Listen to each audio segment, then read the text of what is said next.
ধর্মের নামে বিভ্রান্তি ছড়িয়ে একটি গোষ্ঠী জাতীয় নির্বাচনকে বিতর্কিত করার ষড়যন্ত্র করছে, এমনটাই বলেছেন বিএনপির সিনিয়র যুগ্ম মহাসচিব রুহুল কবির রিজভী।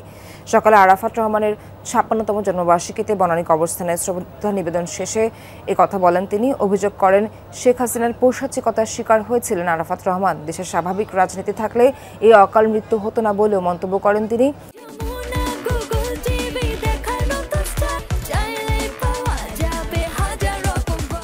এ সময় তিনি বলেন, জাতীয় অবাধ সুষ্ঠু নির্বাচনের অপেক্ষা রয়েছে, কিন্তু নির্বাচনকে বিলম্বিত করতে এখনো অনেক ষড়যন্ত্র চলমান।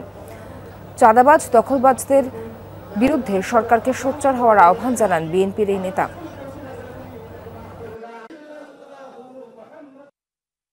৫ই আগস্টের পর নানা বক্তব্য বিবৃতিতে আমাদের মনে হয়েছে যে জাতীয়তাবাদী শক্তিকেই টার্গেট করছে আরেকটা গণতন্ত্র বিরোধী শক্তি।